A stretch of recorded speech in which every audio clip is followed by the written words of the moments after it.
Bum bum bum, literature gets a look. Legs talk about books. Hello and welcome to another episode of Legs Talk About Books, the monthly podcast where we talk about books. I'm your host, Hardleg Joe. Joining me today, a new co-host. You may know him if you're familiar with my other channels. The man formerly known as Cardsworth, who's now going by Bardbreaker. Yes, very much. Mm-hmm. Yeah, Yes. who I'll also probably just call Dan for the sake of convenience. Or maybe Bardsworth, because I can't quite get over your new name. Whatever you need to do to make yourself feel comfortable, Joe. Oh, I appreciate it. You're always so nice. That's why we have you on here. Well, also, you really volunteered for this job. This was not a normal type of book we were reading. CB Radio had no interest in it. Bootleg. No one else had interest, but you actually bought this book. I did. The book you have in your hand is my copy. Yeah, the Empress. I did not want to give Norman Boutin money because I wasn't sure if he deserved it. He doesn't. I was like, you know what? I went into this really with an open mind. I wanted to be like, maybe he'll impress me. Maybe there's some nugget of goodness here. And if it is, then I'll buy the book myself. I don't plan to buy the book. No, you said you wanted to buy my copy just so you could destroy it. Yeah. I've since calmed down from that. Again, this is, I should start off by saying this is kind of like an April Fool's Day episode. I normally don't read books on here that are known for being bad, that I think are going to be bad. I really want this podcast to be about celebrating literature and looking at cool and interesting stuff and talking about what they do. But I figured for April we could try something that's supposed to be notoriously bad. And again, I went in thinking maybe I could find some nugget of interestingness in here. And I've certainly found some things to talk about. But I did not care for the book very much. Especially immediately after finishing it, I was just like, That's my review. You could put that on the back of the book. How about you? Did you enjoy this? I wouldn't say I enjoyed it, but I also didn't, get shot with an arrow like you did, apparently. Specifically an arrow shot through the heart, and you're too late. You give books a bad name. But yeah, if you're unfamiliar with the podcast, normally what we do, we spend the first couple minutes just sort of giving our spoiler-free thoughts. What did we think about the book? Should we recommend it? And then from there, it's just discussion. We're not really going to go plot by plot. It's more about taking out the things that we thought were interesting and discussing them. I'm going to assume that you've either already read this book coming in, or you have no interest in reading it. But before we get to that, again, what were our thoughts? So, what would you say about this? You said you didn't really like it. Would you recommend it to anyone? If you like poorly written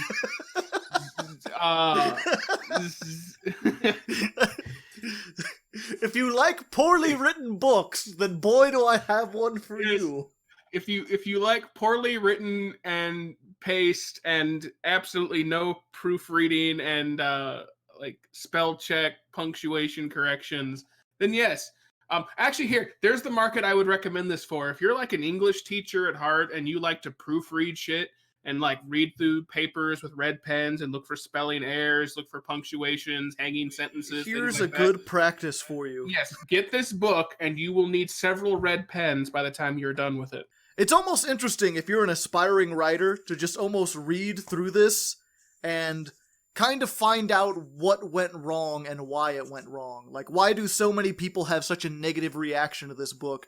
Because I think by studying this, you can really break down, what makes other books work. It's the exception that, proves the rule. He deviates from a whole lot of stuff, and it just ends up not working at all. And what was it? While we're talking about spelling errors, I have marked your book, pretty thoroughly. There's a whole lot of little tabs and stuff where I've made notes whenever I found something that was particularly egregious. And for the most part, spelling errors and stuff, I'm like, I don't mind. They're kind of innocuous. I kind of glance over things so I don't notice. But there's one on page 382 where he tries to spell the word throughout, and there's a number 6 in the middle of it. Yeah, I think I saw that one too. And I was like, okay, I can understand if you misspelled something you didn't notice. How did a 6 end up in there? How did anyone miss that in proofreading? And this is like the second edition too, because he has those notes at the end where he's like, by the way, the president's actions aren't realistic. Yeah. Which is like, of all the things to be like, this isn't realistic. Like, but yeah, other than that, you can't really recommend this to anyone.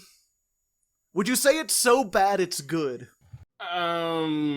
Yes and no. It's just like it borders on that realm of like, yeah, it's just terrible, and then there's parts of it where it's like, you know what, it is almost so bad it's good, but it's not like I wouldn't put it in like the level of Manos, the Hands of Fate, where it's just like, all right, this is, if you're into this sort of bad stuff, let's just all get together and riff about this. It's really hard to do with a book, because you can't really watch a book as a group.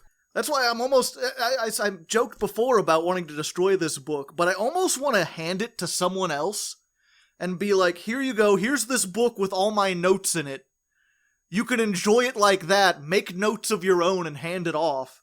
So that hopefully this book is eventually just full of other people making all these riffs, and then I can get back to it and look over it. There you go. Like, that's the closest thing I can think of, like, a group experience for this.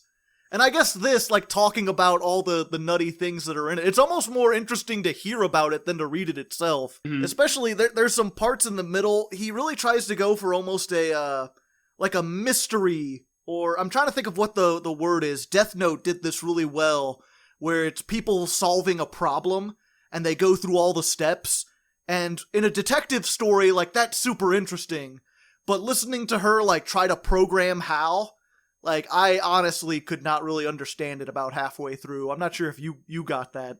Yeah, I wasn't, I sort of just gave up trying to picture what they were doing, because it's like, we put a board up with squares, and then we put a thumbtack here, and then that thumbtack represents the depth of the ocean, and then now it represents like the body temperature and how much rock we're gonna crush and move and how much gold to steal, and it's just like, it's like there's a chessboard, I know that, and she's moving stuff around on it, but I don't know why moving stuff makes Hal do the things he does.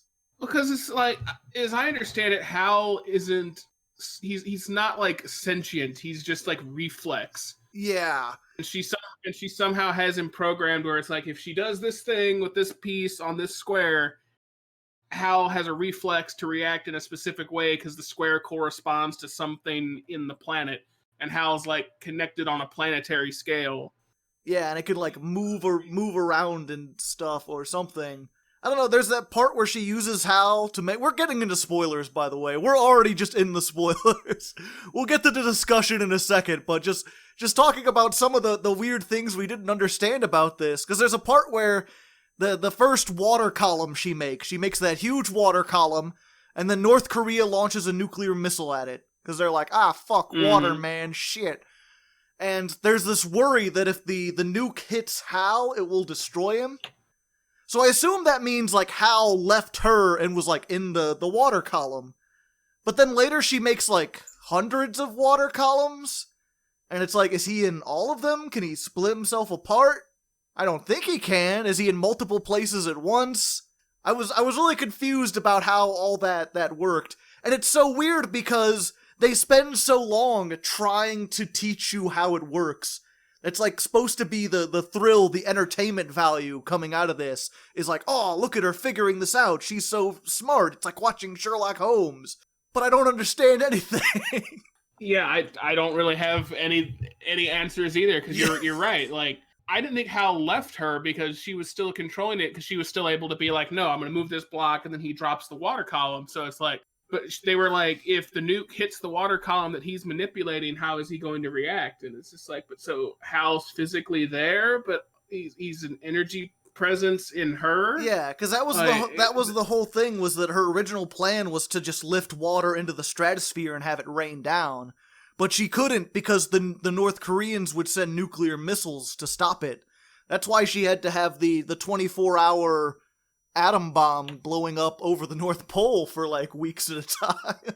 Like, because I guess they couldn't get it. I don't know. It's her plan didn't make sense, which I guess gets into the first point of this. Going away from just criticizing the book, One of the things that the author writes when describing this book, he writes about it on like the Amazon store page. He has his own website with a study guide because he really wants people to like analyze this book and what makes it good. And one of the things he says very specifically is, what would you do with limitless power? We know what many people in the world would do. History is full of examples, but the world lucks out. It's Theresa who gets limitless power. She is challenged by a series of impossible problems.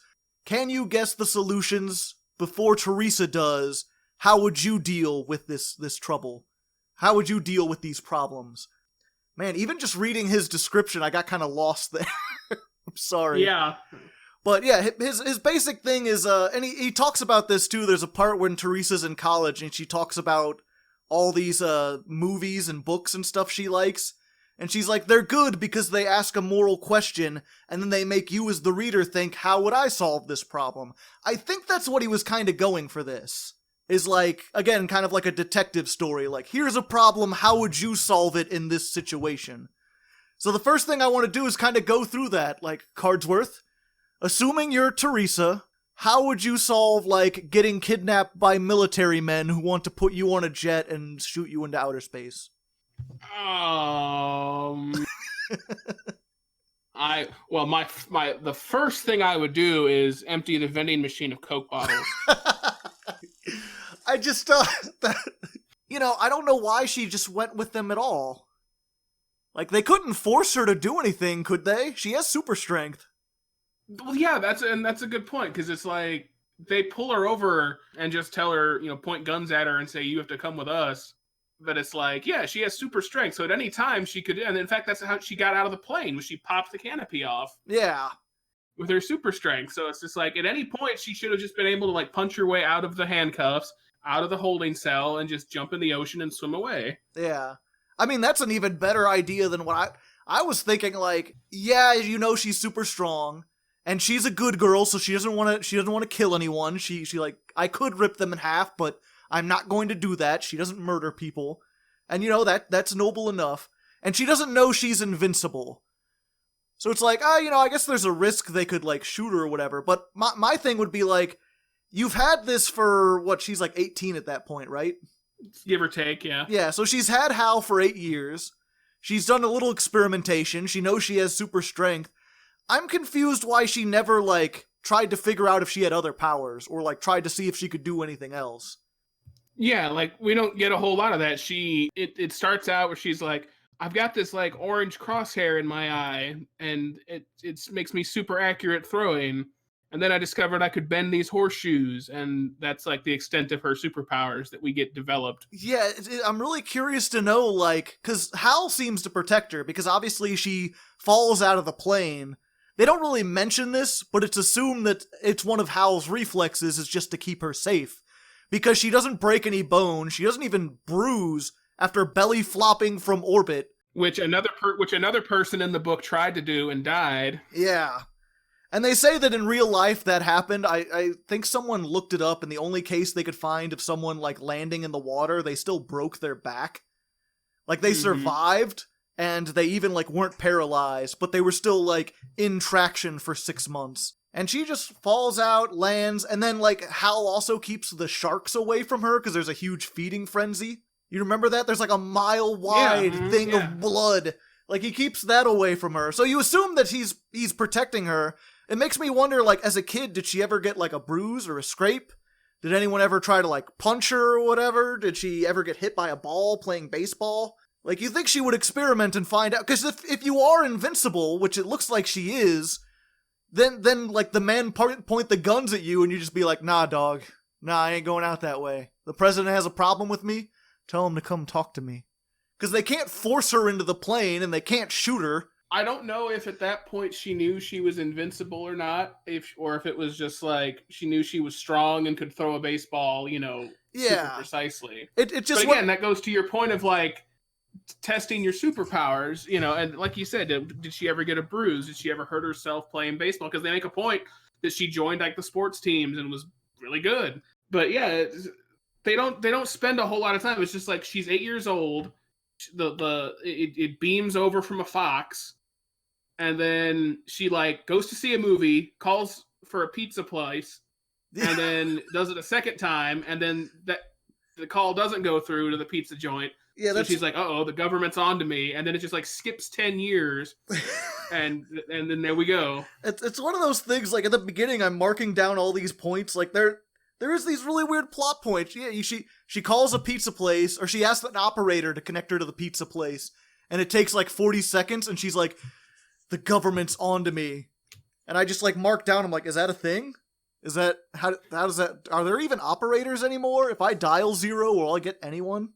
Yeah, I don't know. I've never tried. We just Google everything now. And this takes place in modern day because she mentioned specifically later on she gets like she gets the whole world to wear firefighter helmets, and she gets a New York shield on hers to celebrate the people who died in 9/11. So this takes place after the 2000s.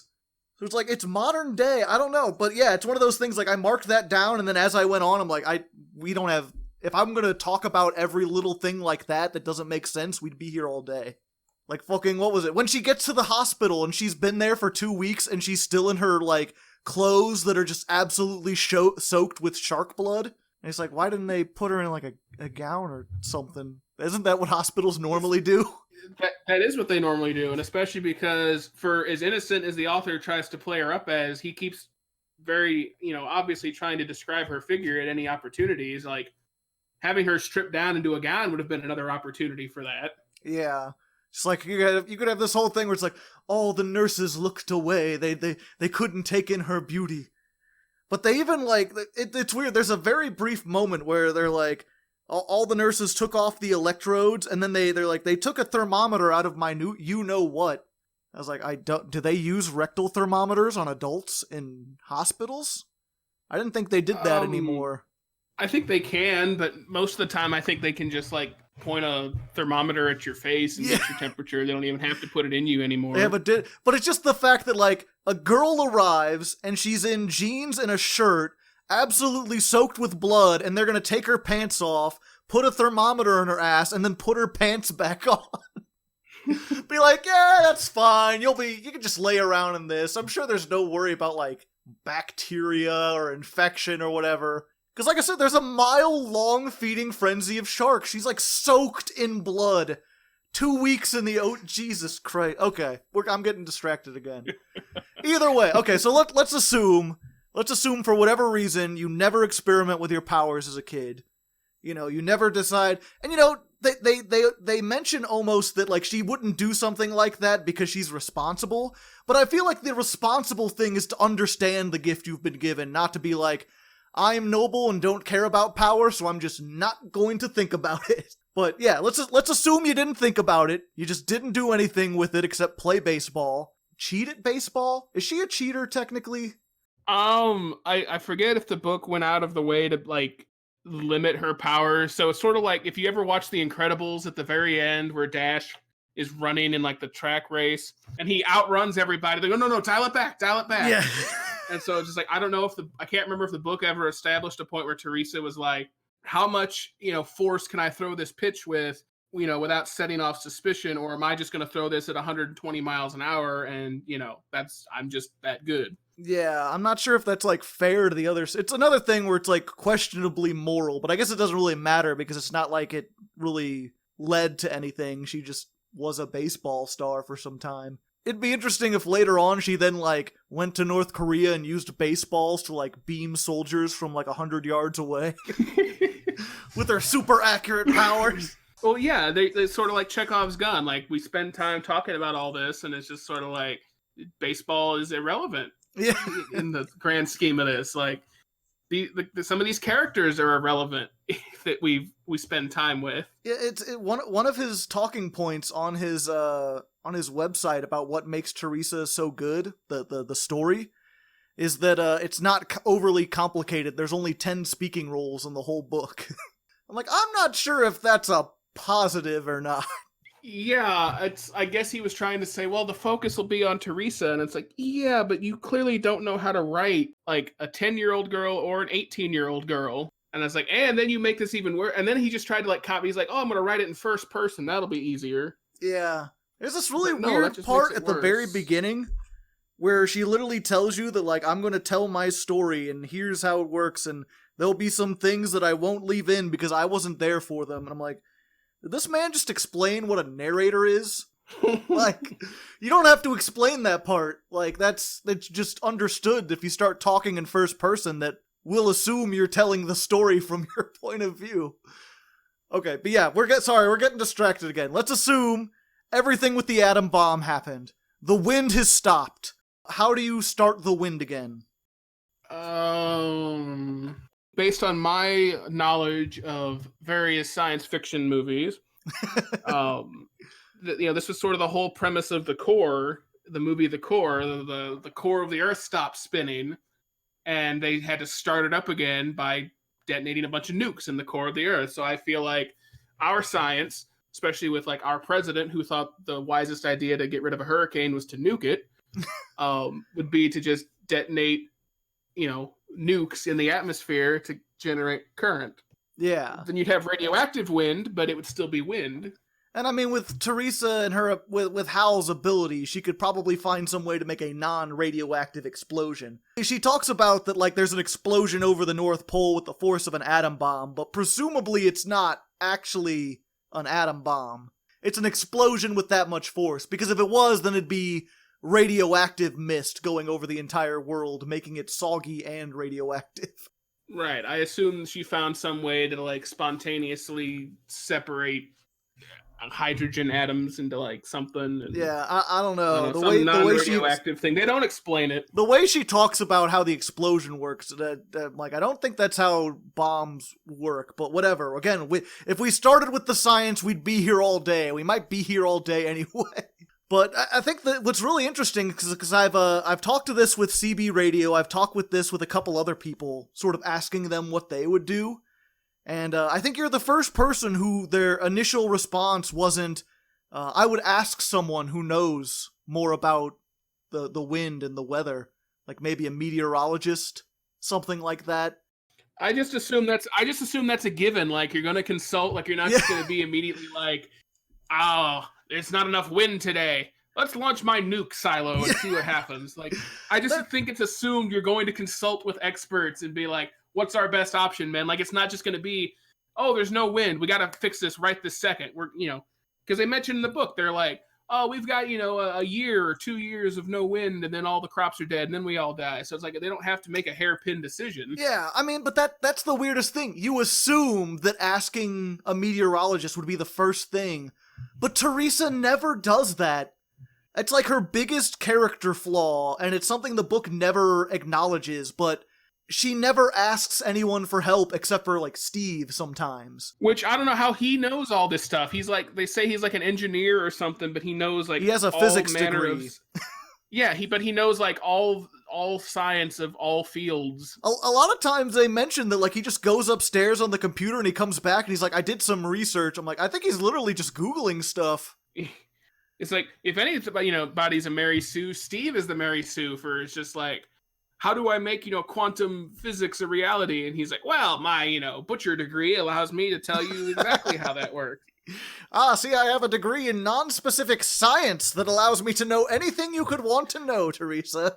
But that's basically how he is. Like, I notice that all the time. She's just like, Steve, what should I do? And he's like, let me think for a minute. Oh, yeah, here we go. I was like, how do you know what about dark matter? Yeah. You're like an architectural engineer. Like, what do you know about dark matter for? Speaking of dark matter, because they mentioned that Hal is made of dark matter, and he stopped the wind by weighing down things with dark matter. And as far as I know, dark matter isn't like an actual substance. It's like a theoretical term they use for something they can't explain. Like, they've done math on the universe, and they're like, according to the calculations, there should be a lot more matter in it than there is. So they assume there's something that we don't understand, some substance we haven't encountered yet, and they just call it dark matter. It's like Planet X or unobtainium. It's a name for something that doesn't exist, but should theoretically exist. But they treat it like, oh yeah, dark matter particles, yeah, we've studied those. Those can easily do this. It's like, But yeah, it's one of those things, like, almost any of these problems that I'm looking at, like, how do you stop the hurricanes? How do you fix the fact that China's already in winter and they can't grow anything? Like, all these questions are things that you should ask experts about, that you should have a council. Like, yeah, maybe the council shouldn't have, like, complete authority over Theresa. They mentioned before that, like, if you had 1,000 people trying to tell her what to do, nothing would ever get done. Sometimes you need a strong person. Kind of fascist-y, but, I understand it. But you should still have, like, advisors. Like, people who know some things. I don't know. They sort of explored that in the Captain America Civil War. That was kind of the whole premise. Like, should there be a council that tells the Avengers where they go and when they go there and what they do? Like, and yeah, that's a really good idea to explore in a science fiction book like this. If they had spent more time talking about, like, should Theresa have complete control because of her moral compass, or should people who know more but are maybe unscrupulous be able to guide her, and where do you find the balance with that? But it's treated as though Theresa being morally good means that her decisions are always correct. It's one of the weirdest things about this book. And the thing is, morals are relative in a sense. Yeah, it's I was gonna save this for later, but they have a quote here. It's pretty much the whole crux of this book, that speech she gives near the end, where she says, "I'm very simple. I follow my conscience. I am what I do. If you think that's easy, try it for one day." It's just this idea that, like, if you do good things, then you are a good person. But, like, there's tons of people who thought they were doing a good thing and ended up ruining a bunch of stuff. Like, I'm not sure what you're trying to say with it. It's almost like intentions don't matter at all. It's only about the final results. Which I guess, like, you could make an argument for that, but then in that case, it's like, well, in a realistic world, Theresa would have killed, like, millions of people when she tilted the earth. Right, and that was, I was gonna say this earlier, like, when they were like, "Oh, China's in winter, how are they gonna eat?" And it's like, can the places that are not in winter not grow food? Like, do they not have reserves that can help China out for a little bit with, like, rationing? Like, do we not, because they're like gut response, they just immediately jump to this. They're just like, it's winter, how will China grow food? I know, we'll move the earth and we'll make it not winter anymore. It's like, or you could move food from other places on the earth. Right, like, and I understand their point is, I guess, saying, well, there's no wind anywhere, so nowhere is going to be able to grow food. And it was like, right, but you can't tell me there's not food reserves everywhere. Yeah. Like, I mean, just look at right now. I mean, with what's going on in our world right now, I guarantee you there's plenty of food in people's houses that they don't need to be hoarding. Never mind, like, what's, companies have in reserve that, they're waiting to go out of the warehouses and stuff. Like, could China not be tided over? Maybe they have to ration. Maybe they don't eat, 3 meals a day. You limit their food. But it's like, you can't tell me there's not enough food to, like, get them through the winter while we examine this in more detail. But no, it literally just kind of jumps from, like, they're in winter, how will they grow? I'll make it not winter. And that's their exploration. It's really interesting because you're basically solving that problem better than she did. Like, not only from a scientific standard, because tilting the earth to make it so it's just summer all year round would have, like, drastic ecological consequences if it didn't just outright, like, completely destroy the earth's magnetic field and stuff like that. But no, even from, like, a storytelling perspective, what would be more dynamic? Theresa tilts the world, and therefore everyone gets to grow stuff, or Theresa goes on TV and is like, look, I got it so that half the world can grow food, but half the world can't. The only way we're gonna get through this is if we come together and we all help out our fellow humans. Look in your stores, look at what you have, take half of it. If you can go without 1 meal a day, I can use my powers to send that all the way to China instantly, like, in an hour. Like, she not even an hour, she brings gold down from the sun, like, immediately. Like, yeah. You can't tell me she couldn't move a can of SpaghettiOs in 3 seconds. Just like, and then you'd be uniting the whole world. You'd have this generosity, this very Christian act of giving to the people who don't have. And then I could understand why people would be praising Theresa as, like, such a brilliant and innovative person. Someone who found a way to make people look inside themselves and give. But no, she just tilt the world. It's fine. It's the same thing like when she's moving the Jews across the land bridge to Sicily.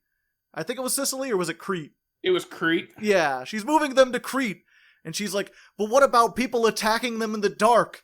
It's like, well, you could rally people to defend them, you could get like a bunch of lights and bring it over there. There's a lot of things you can do, but what she decides to do is put a giant ring of diamonds around the earth so that it reflects light, so that it's never truly nighttime. It's always kind of sparkly and everyone can see.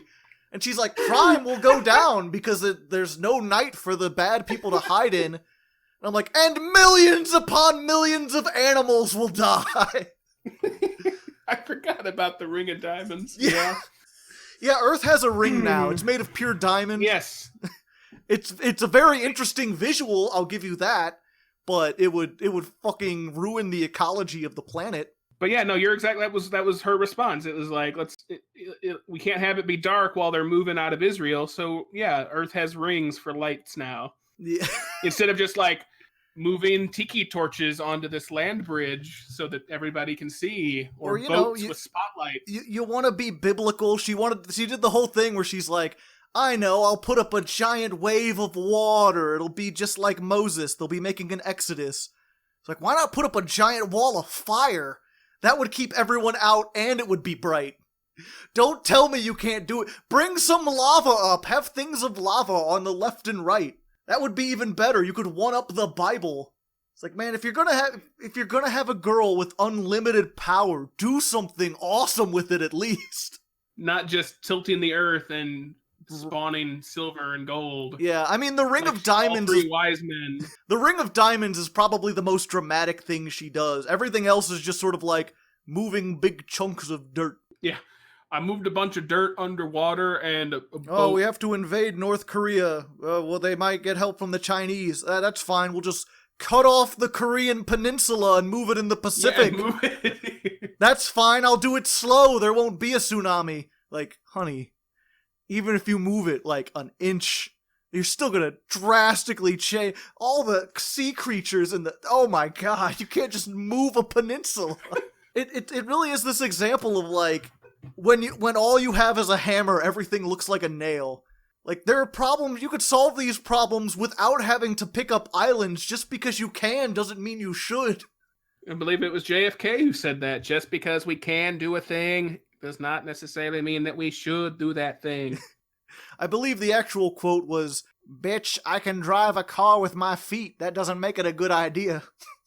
Yes, that was JFK. Mm-hmm. He said right that before he said, "You can't just move a peninsula." Yeah, you can't just move a peninsula, Theresa. Want that on a button? You can't just move a peninsula. I almost want to see this made into a movie, just so you could have like lines like that. This would make an amazing, like so bad it's good movie. Just as long as you added in more people, just be like, "You can't move a peninsula, Theresa." God damn it, I can't even think straight. But just have someone yell and she just looks and she's like, "I am the Empress. Shut up." But yeah, okay, so going back, again, talking about the problems, how we would solve them. So we have an idea of what we would do to stop the wind, to stop the atom bomb. How about this very unique problem? A class action lawsuit has been filed against you because you sent billions of tons of gold into the market and ruined a bunch of people's retirement plans. What do?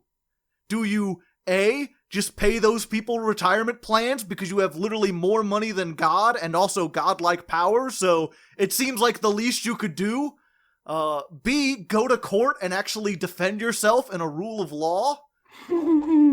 Or C, intimidate the lawyers and just completely blackmail them into dropping the suit and then go on TV and be like, "Who's gonna arrest me? Yeah, that's right. I'm above the law. But I'm a good person because I didn't hurt anyone. I just blackmailed and bullied people. That's fine." What you leave out there is how she intimidated the lawyer. Just like, I used Hal to find them with my radar vision, which, that's her other superpower. She can like close her eyes and see like the whole world. Anywhere in the world. Yeah, with like radar vision, but like use my radar vision to find their cars and make it so their cars don't work. Well, she marked them so that no vehicle they got into would ever work. It doesn't matter if it's their car or anyone else's, they just have to walk everywhere. And it's like, well, that's a pretty terrible thing to do to someone in the modern age, but I almost feel like if you did that, all the lawyers would just be like, this is even more reason why you need to be held accountable for what you're doing. And then she's just sort of like, what was it? Prime Minister Blair calls her up. He's like, what are you doing? You can't do this. And she's like, you can't prove I'm doing anything. Like, bitch, who else has godlike powers? Like, this isn't a coincidence. It would be like Steve is there. You're going to come in and testify in a court of law, like lie under oath. I can't see Theresa doing that. I don't know. That was the point where I really turned up. Before that, I was like, okay, these plans are dumb. But, you know, she is still technically a good person. And then once you get there, it's like, no, you're just being evil. You can't pat yourself on the back because you didn't kill anyone when you're still blackmailing people and literally just being like, I am above the law. No lawsuits apply to me. But yeah, I think if it were me, I would just give them the money. Fuck, she sold 5 billion tons of gold. Yeah, you're just give them money. Like, what do you need it for? Yeah, exactly. Like, what's the point of bringing all the gold down if you're just gonna, like, if you can, what? I don't get it. Like, you have the money from the gold. What are you selling it for? It's like she has like $1 billion or something like that, and it's like, what do you plan to do it for? Do you have other projects that are gonna require billions of dollars? Never mind the fact that they spend at least 2 separate times mentioning the amount of money people are just sending her in the form of checks. Yeah. I mean, like, hell, even people are just mailing her checks, and they said we've racked up millions from people just mailing us checks. Even if she didn't want to pay it herself, she could just like go on TV and be like, yeah, I'm not gonna waste time fighting this lawsuit. If these greedy people want money, I say let them have it. I'm accepting donations to pay it. And I'm sure there are like millionaires who want to score Theresa credit, or maybe just normal people sending in $10 who would just pay it for you if you really want to sit on your hoard of gold. Because, yeah, she sells the gold and the diamonds. I don't know how, because she brings some down and she's like, everyone can wear diamonds now. So she sells those. She sells like 1 million pounds of silver. She has her own island making oil. Like, at this point, like, money doesn't even mean anything. I was really surprised near the end where she's talking about, like, oh yeah, I'm still racking in all this money from that. I'm like, why don't you just make a post-scarcity society? Bring in literally, like, every metal from the sun and just, who even needs money anymore? Just give people what they need to survive. Or could you not, like, move Mars closer to the sun and make it habitable? Yeah, that would be cool. I mean, she moves one of Jupiter's moons in orbit around Mars. You remember that? That's like, vaguely, yeah. Oh, yeah, because they wanted to explore under the thing. And they were like, well, they were like, but we can't, it's too long to get there. And she's like, well, I could just move the moon closer. Yeah, they don't even follow that up or anything, but they're like, can you put some satellites out in space? We think there might be life underneath one of the moons of Jupiter. And she's like, how far away is it? And they're like, oh, it's this far. Like, could you send a satellite up there? She's like, nah, I'll just bring the moon to Mars. And then I'll send the satellites to Mars and you could just do everything from there. Like, I hope the gravitational pull doesn't do anything.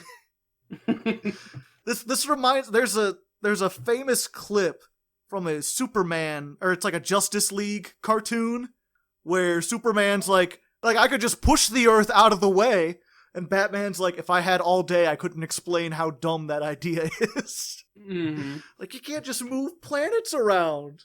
Okay, so do we really want to get into Israel, Palestine, and North Korea? I feel like those are like the only problems not also caused by Theresa, where you could like make a book about someone has godlike powers, how do they solve the world's political problems? Yeah, you could make a book like that, because, yeah, obviously the Israel and stuff's not her doing. North Korea's not her doing, but she, like, shoves her nose in it. And, yeah. And how she got there, like, we don't necessarily have to dig into it too much, but just, like, she, like, walks out of her hotel, and there's a bunch of Koreans crying outside, and then, like, 3 pages later, she's like, we're going to invade North Korea. Yeah. Like, it's that quick. And again, these pages are in size 14 font, so they're not, like, long pages. It's just like, here's these Koreans crying. They're outside her apartment. She comes back, they're still crying. The next day, they're still there. And then she's like, find out what they're crying about. And then it's like, they're upset because North Korea is mean. It's like, we're invading North Korea. And she's like, is North Korea mean? I'm completely ignorant about this. And then she watches a Exactly. PBS documentary. She's like, shit, guys, have you heard about this North Korea place? This is really bad. Someone should do something. And then they have to make her a general in the army, which is where the picture on the front comes from. They started her off as a lieutenant, and then they were like, no, the North Koreans will never accept just a lieutenant telling them how to live. That we've got to make her general of the army. The last one of those was like Eisenhower or Patton or somebody. Yeah. You think, what you know what I would have done? Because they make a whole big point about, like, the North Koreans have been trained from birth to basically see their military leader as like a god. And that's why she wants to, like, dress up as a military leader and march in from South Korea. It's like, what if you just got, like, a bunch of rocks, asked a Korean to translate for you, like, Kim Jong-un is a false god, the Americans are right, or the South Koreans are right, or, like, rebel against him. Like, get a message, spell it in stones, hover it over North Korea. Like, what are they gonna believe? The voice on TV or the message floating in the sky? Like, I don't know, you could talk with, like, people who are experts on North Korea and be like, what's a message I could do? Like, you could turn the entire country against him without having to remove the peninsula or step foot on there. Without, what was her actual plan? She destroyed every weapon. Yeah, she destroyed all the weapons from the atom bombs down to, like, the pocket knives. And yeah, that was how they couldn't resist her. But then, like, she marches in and they're like, Empress, they have been told to fight hand to hand and die fighting with punches if they have to. They outnumber us because there's like 1 million of them. And she's like, well, what if I just walk at the start of a column and I tell them the Declaration of Independence and they have it translated to Korean, and they'll just realize, like, shit, man, good idea. I want to be created equal. Yeah, anyone in the audience who doesn't think that's how this happened, like, that's literally how this book goes. There's parts of this book where, like, every time I explain something else, and they're like, wait, she what? It just keeps getting more and more ridiculous. The last couple pages, I just have, like, big, huge underlines. I'm like, you what? You fucking what? Because that's, okay, the last problem she deals with, and the one that exposes her as, like, the biggest hypocrite in my eyes, is, everything's doing good. We're fine. North Korea's been solved with. Israel, Palestine dealt with. The Israelis, she gave the Israelis their own island, and she moved Jerusalem there. Yeah, their own impenetrable island that, like, you can't fly into, so they're, like, isolated and on their own. Yeah, they're, like, in the North Atlantic, and they're like, yeah, that's fine. We're good. And then Palestine, I mean, to be fair, of all the solutions, I'm not sure if the Israelites would actually agree to anything similar to that. I'm not sure how important the land is, or if they just want a homeland of their own. I don't know that much about the situation, but I feel like giving the land back to the Palestinians while also creating a new home for the Jews is, like, a fair compromise. No, I honestly think that's one of the more grounded in reality, like, elements of her problem solving is, yeah, it's like, now, realistically, I don't know if they would agree to this, like you said, but yeah, because I think the whole issue with the Middle East is, like, it's the land itself. It's like, it's not just that the Jews want this place and, like, Palestinians want this place, and it's like, no, they both want this one specific place, and it's not just like, well, we want one of our own, we want some of our own. So it's like, I've seen a bunch of different. I don't know if we put an island in, like, at the Atlantic Ocean, if they would just, like, move there and, like, oh well, yeah, that's all we wanted was just somewhere to live. Yeah, but no, that is one of the more grounded in reality things. She's just like, what if I just give you guys your own island? Oh, okay, that's good. Yeah, that's at least from what I understand. A lot of the Palestinians are just basically like, my great-great-grandparents lived there and they just kicked them off, and I want my homeland back. So it's like, yeah, maybe just I don't know. It's a very complex situation. But yeah, the final problem, the thing is, everything's doing well, and then 200 new Hals come, and they buy... Out of nowhere. They reproduced at some point. But yeah, 200 Hals show up. They go into random people, and again, it's a small diatribe. I mean, this is full of diatribes, but the biggest hypocrisy in this is the whole book. They talk about how, like, Theresa wants to do something, and she refuses to, like, go on TV or talk to world leaders or explain to anyone what she's planning. She's just basically like, trust me, I'm good, I have a record of being good, just trust me. And I think a couple different times throughout this book, they say the specific quote of like, people who don't have a conscience assume that other people don't as well, and they're inherently incapable of trusting people. Like, anyone who doesn't trust Theresa is evil. They have bad intentions, and they can't understand someone who's just naturally good.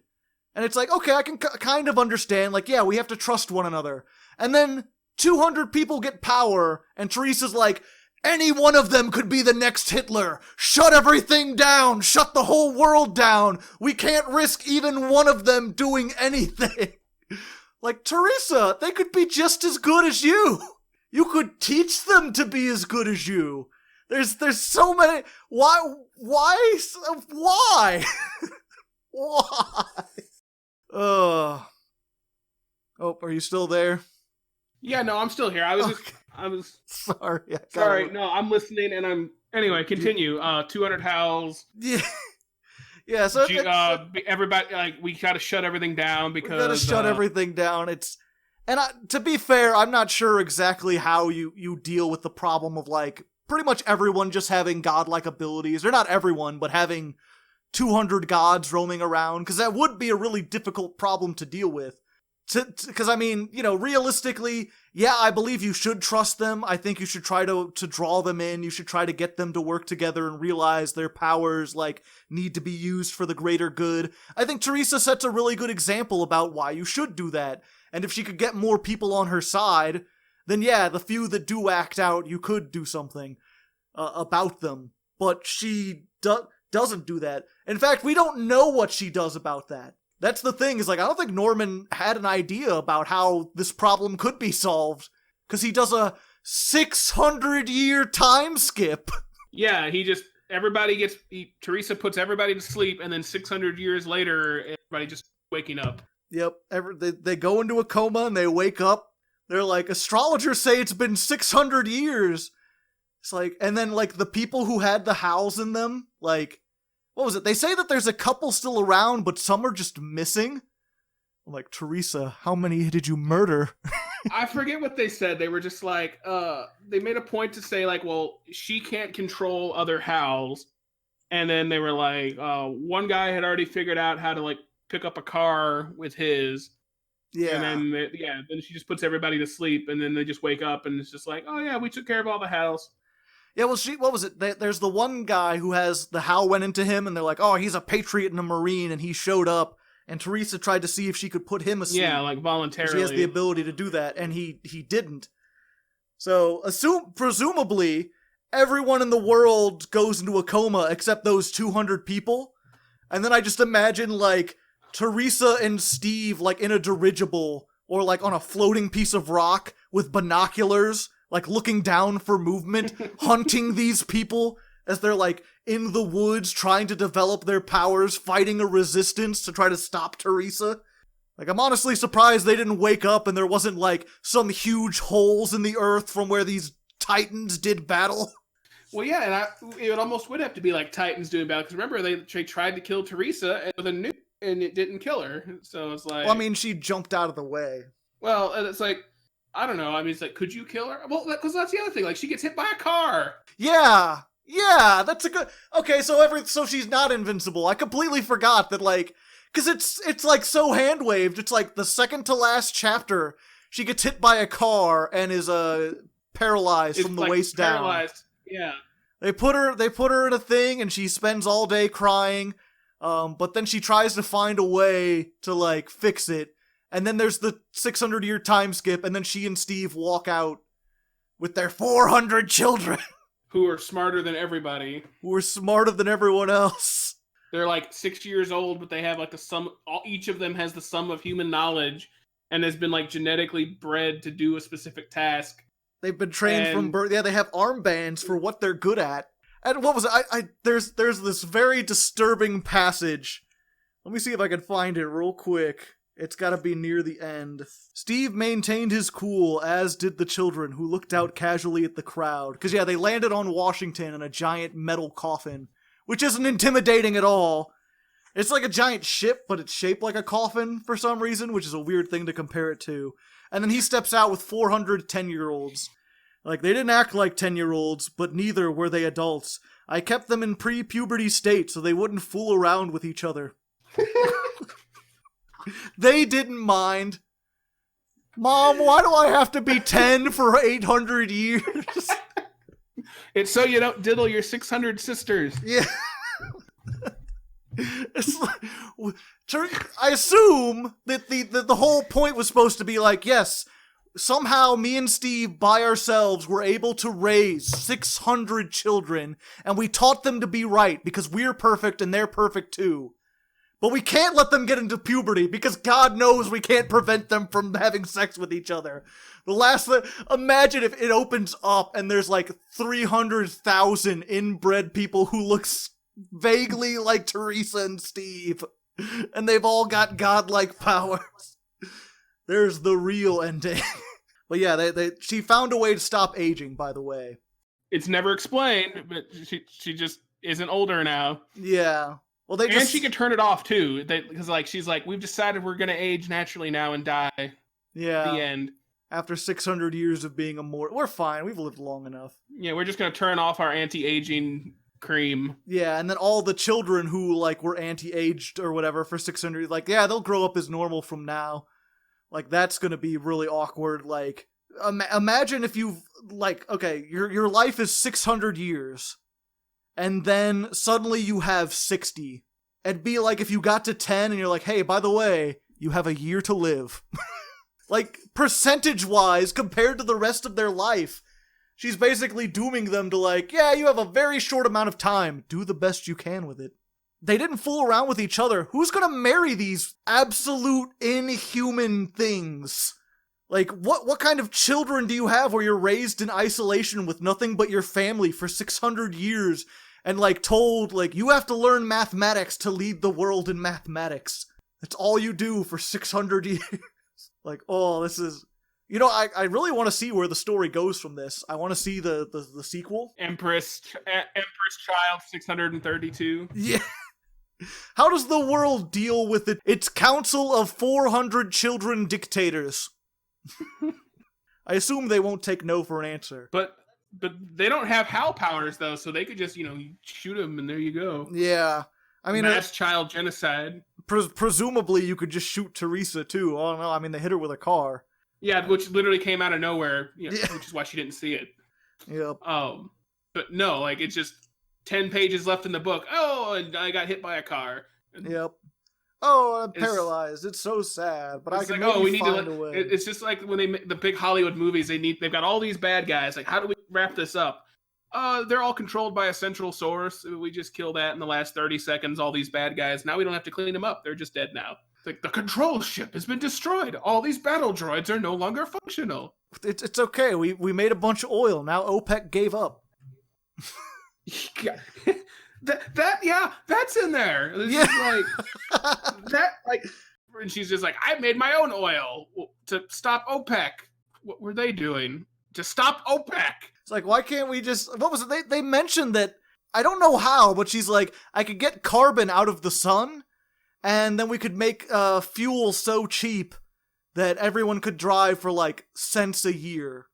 They don't say how you could turn that carbon into fuel, but then she, like, gives that up and turns the carbon into diamonds, and instead just opens up an oil island and gets so much oil that it's like, man, couldn't you make, like, 1 million batteries for, like, electric cars? Have renewable energy? Couldn't you just...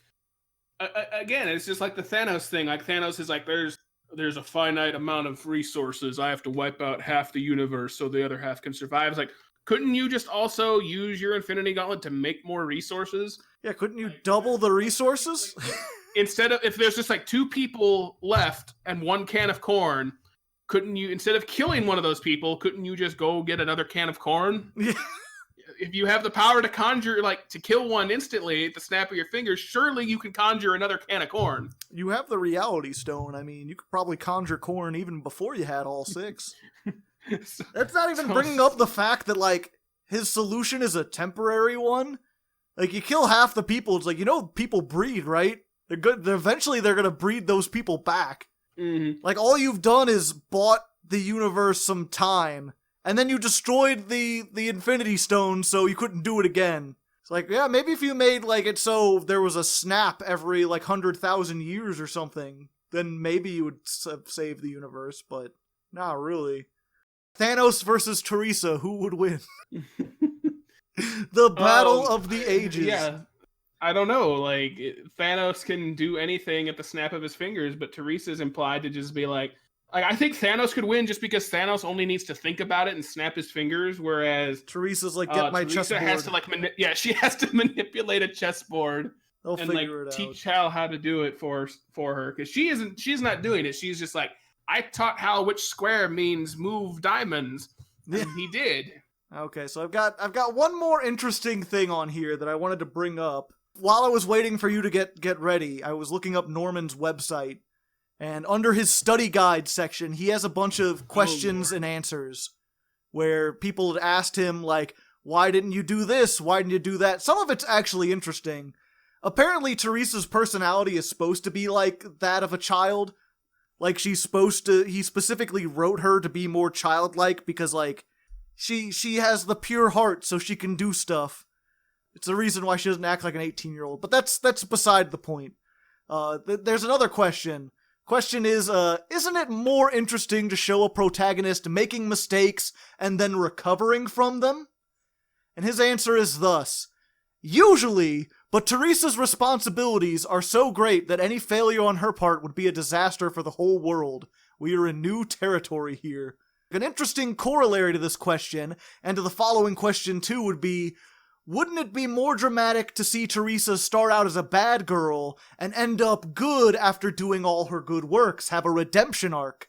And this is still his response. I could think of only one classic work where a person turned good. Scrooge in Dickens' Christmas Carol. He radically changes for the better. I'm not aware of anybody else using this idea. What's wrong with this idea? It sends the wrong message. Do events create the person? I don't think so. This would seem to negate the concept of free will. If a person's character depends on their experiences, then who can really be saved? As it says in the story of the rich man who turned away saddened because he had much. Apparently, whether or not you end up good is a matter of chance. This is not the message I wanted to give. Theresa starts out as good before the story's events begins, and she doesn't change. She has free will, and she chooses to be as she is. What do you think about all that? Did you zone out when I was in the middle of that? No, I listened to it. I'm just like, she doesn't. Not okay. Having a character not change is bad writing. Like. Well, no, this is more of like a philosophical thing where he's like, if people can change, that means free will doesn't exist. It means that what you do is the result of what happens to you, not a conscious decision on your part. If you were just one way from the start, it's because you chose to be that way, and therefore, free will. There's... Okay, so Theresa got hit by a car because she chose to get hit by a car? I think he's talking... Is that the implication he's trying to get at? I think he's trying to talk more from their choices or whatever. Like, Theresa couldn't be a bad girl who then becomes a good girl because she gets this power and learns to do good. Because that would mean that she became good as a result of things happening to her. I don't see that as a problem. Like, you grow as a person because of what happens to you. Like, yeah, it's such... I think it gives I don't think either one is necessarily... Like, I think it's a mixture of both. Like, you make choices, and sometimes they are independent choices. Like, you choose whether you're going to be this way or not. You know, again, from no external stimulus, you just choose to do this. And then maybe because of that choice, something happens, and then you choose later to react to that choice and be different. Like, it's really weird because I read that and I'm like, I would have thought of it as the exact opposite. I would have thought that if she started good, she was always good, and then she never changed, that would be proof that she has no free will. She just is what she was made as, and she never changes. If stuff happened and she learned from them and decided to be different because of the things she had experienced, that would prove that she had free will. But it's really interesting to hear him explain it that way, because I think it puts a lot of his story into context. The way he views his characters. He thinks that if a meteorologist were to talk to Theresa and tell her what to do, that would be like proving she doesn't have free will. Then it's not her choice, even though she chooses whether or not to listen to that person. That might also explain why he's so against criticism, because that's why this book is famous, not for its content, but for him, because he responds so negatively to any criticism for it. Like, I think he feels as though if he lets that criticism change his work or make him reevaluate his work, then he's losing part of himself. He's no longer being what he originally was. He's been tainted by some outside force. It's this, I don't know, almost... I don't want to say it's like a religious thing, because I know religious people who are really, like, considerate, but it's this belief that, like, here is the truth, that's all that exists, I know it's true because I know it, and no amount of convincing or saying otherwise is going to change my mind. I just am what I am, it is what it is, it's true because it's true. Sorry, I went on a bit of a rant there. No,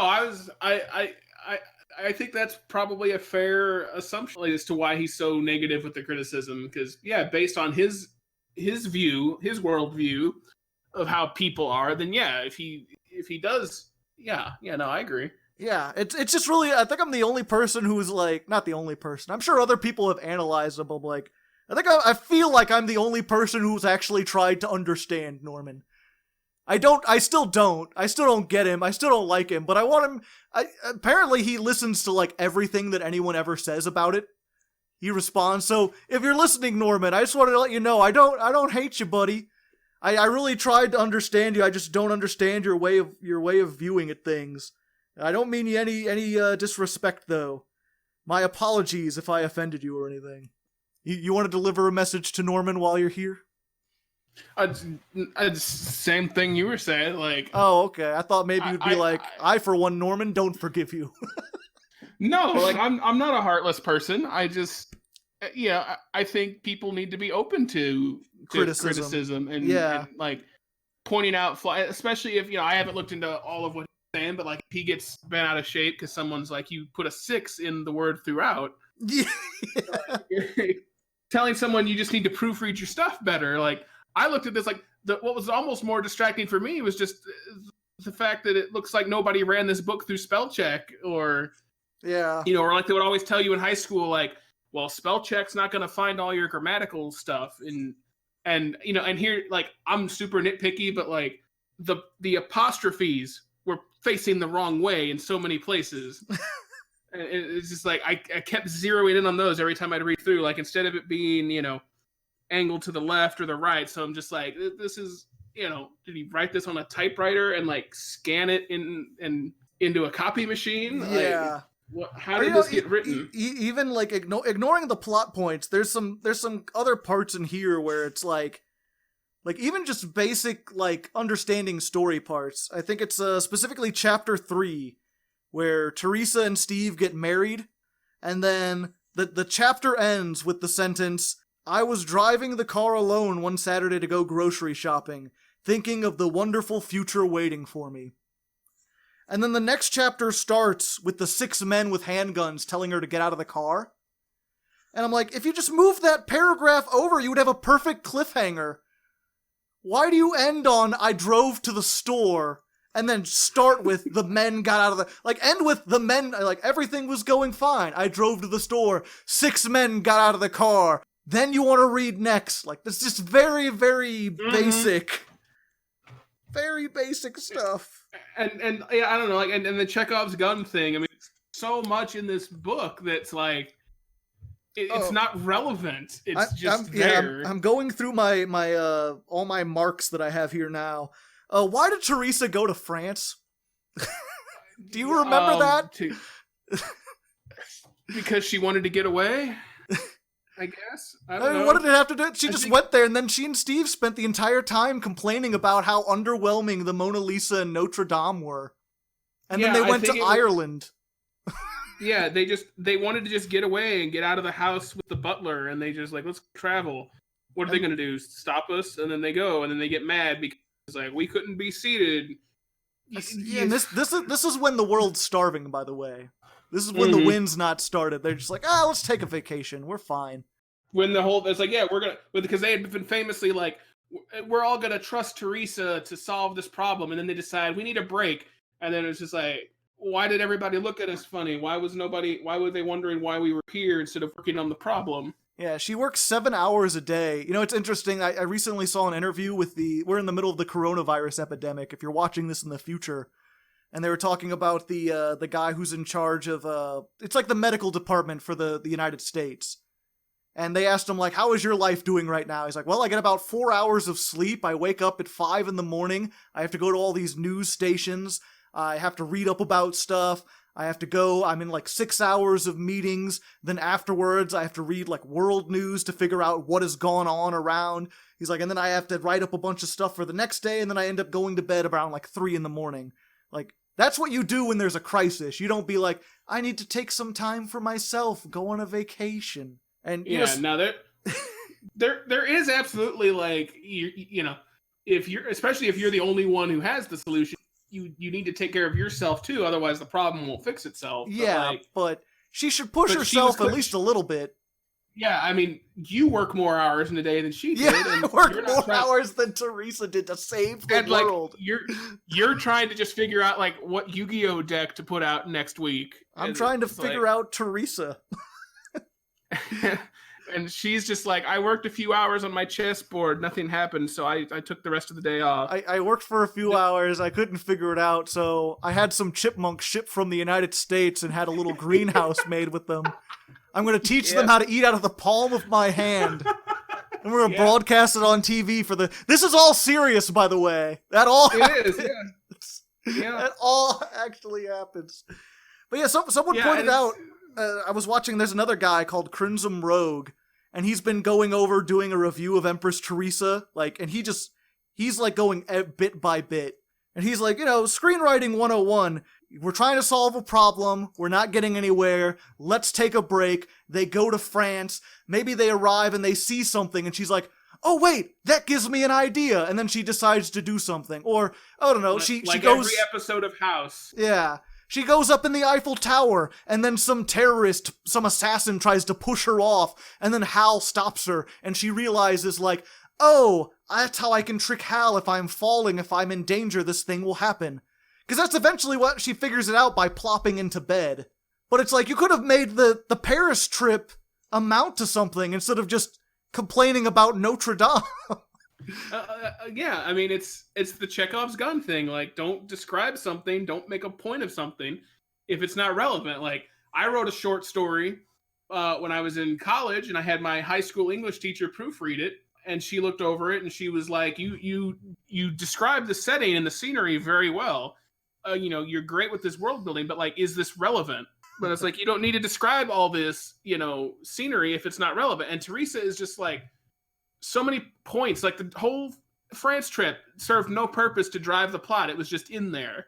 And like, why was it important that, like, again, the government figured out that she had Hal because she rented it 2001 Space Odyssey. Yeah, I don't know how they figured that out. Early on, they make it a big point that she had watched 2001 A Space Odyssey, and that was how they knew she had Hal. But then they also go in later and say, oh, we could see Hal's energy radiating out of you if we point a radar beam straight down at you from outer space. Yeah, you give off... But it's like, so then what's the point of the movie? Yeah. What are these details in there for? What was it? I'm finding another... When she's explaining how she uses the chessboard code, she also explains that, like, no one would ever be able to decrypt it because she does a bunch of random stuff. Mm-hmm. Like, she's like, oh, some of these actions don't mean anything. Some of the pieces on the chessboard don't mean anything, which means that would make it impossible because there's too much information. And I was like, well, one, that's not true, but we're ignoring the scientific, like, code-breaking things or whatever. But it's just the fact that, like, you included this because I assumed at some point someone would, like, steal the chessboard and try to use it to control Hal, or someone would go rogue, someone in the government would try to do something against her will. But no, this never comes up again. She decides to do this just to show off, I guess, how smart she is, that she thought about it before it would ever be a problem. Yeah, and it's like, maybe Norman just thinks, more details is better, and it's like, oh, that's a neat little point that, maybe she's trying to prevent, someone to hack Hal, but it's like, okay, but if you're going to make a point to talk about it, it should come up later. Yeah. That's good writing. Like, I'm not saying... They mentioned several times that, like, assassins are coming after her, they gotta protect her, but until the last chapter when she gets hit by a car, no one even tries. Yeah, no one ever tries. There's no conflict with her at all. Like, it's not like, because they always talk about how she has security following her everywhere, and how she can always pick them out in plain clothes in the crowd, and it's just like, but yeah, they never ever mention that, like, Madame Theresa, we stopped, somebody with a butcher knife at the gate this morning. There's never an explosion outside the compound, and it, like, that would have added stakes if, like, every day she was working on it and then, like, people were attacking and stuff. But no, at, like, one point, they're like, the military might come, so we're going to move anti-aircraft guns into the front yard. Does anyone do anything with it? No. No, it's just there, and it's like, yeah, you're right. Here's a good question. Who is the antagonist of Empress Theresa?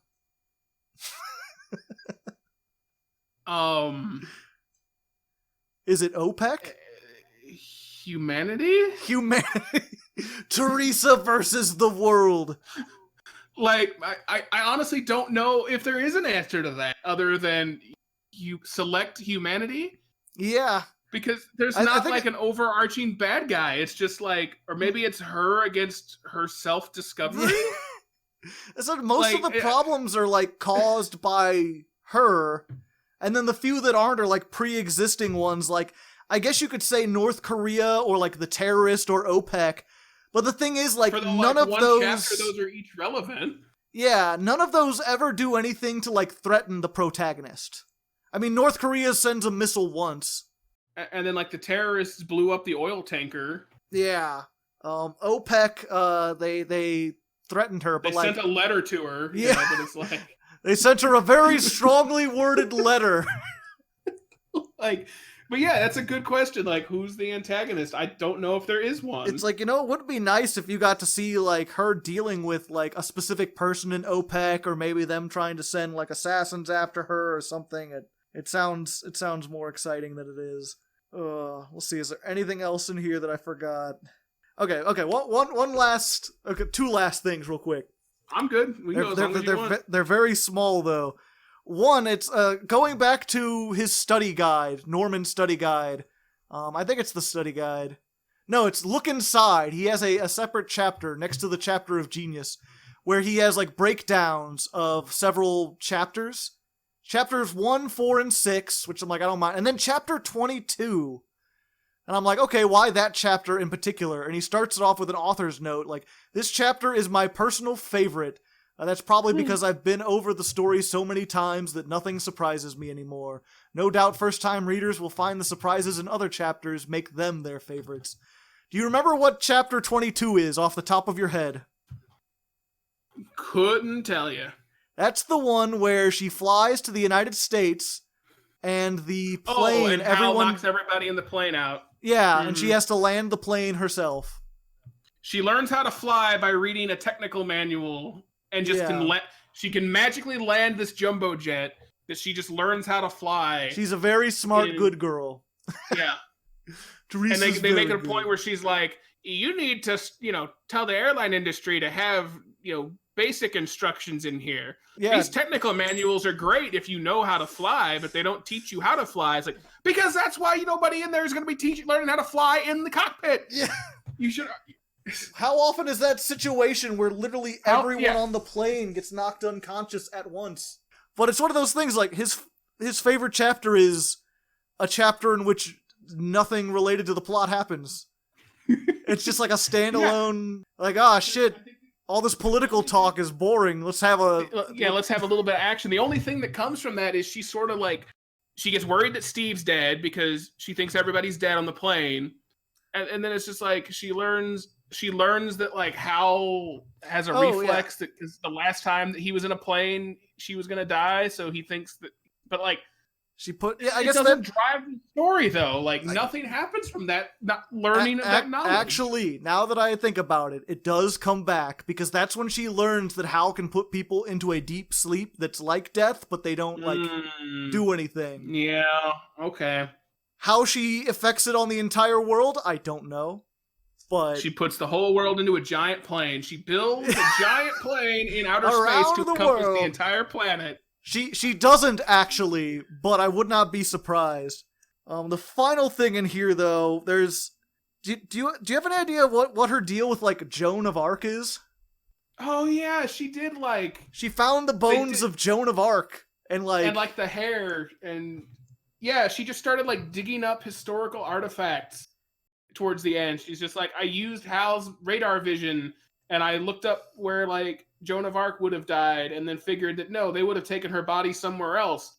And I found it there. And now we have Joan of Arc's skeleton because the people of France want to know. And they were talking about like everyone in the world cried and there were like bells ringing for like 24 hours straight. And like they were going to make a Joan of Arc college in the United States.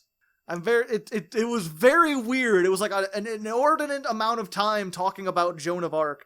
And I wasn't sure if there was supposed to be symbolism or if it was just another like wasting time because we can. Yeah, I don't know. I don't know. The movie, the game. That's this story. Oh, well, either way, we tried our best to unpack this. Hopefully, again, it was interesting. We plan to read more mainstream stuff here coming up in the future. But let us know what you thought about this, what you liked about it. Let us know if you liked Captain Cardsworth on here, or if you prefer the CB radio, or don't give him the MBT. Option. What if I got all three of you? Ooh. What are we gonna read? The phone book? Perhaps. I don't know. I really want to do House of Leaves again. Because we did that once, but that book has like so much to talk about, and also Brandon and Drew didn't read it. So it was like, it'd be nice to talk about it with someone who reads it. If you'd be up for reading it, that might be nice. Well, reading what? Leaves of Grass? House of Leaves. Oh, okay, yeah, okay. It's like an experimental book, though. It's really weird. It's really fun, though. I liked it. That won't be next month, though. Next month, I think we're going to be looking at Civil War-related stuff. I need to ask CB Radio if he's up for that, but I'm thinking Gods and Generals. I have a whole bunch of Civil War books. I want to take a break from, like, fantasy, science fiction stuff, do some historical non-fiction. That'll change things up a little bit. So, yeah, look forward to that. Read that if you want to join in on it. Thanks again for joining me, Mr. Bardbreaker. You were welcome, Mr. Hardleg. Yeah, check out his channel. I linked it down in the description if you're watching this on YouTube. That's the only place to watch it now, but I'll have it down there. He's got a like a Let's Play channel, gaming channel, do Pokemon challenges. Mm-hmm. There's at least 2 up there now, depending on when this goes out. Probably more. Yeah, I think it's going to be like a week from now. It was supposed to go up today, but we didn't get it done early enough. So probably at least the 2, maybe 3. Hey. So yeah, look forward to that. Thanks again for watching, and until next time, keep reading and keep breeding, I guess. If you want, like, there to be people. But 2 men can't breed, Joe. They can try. It's really fun. It is really fun.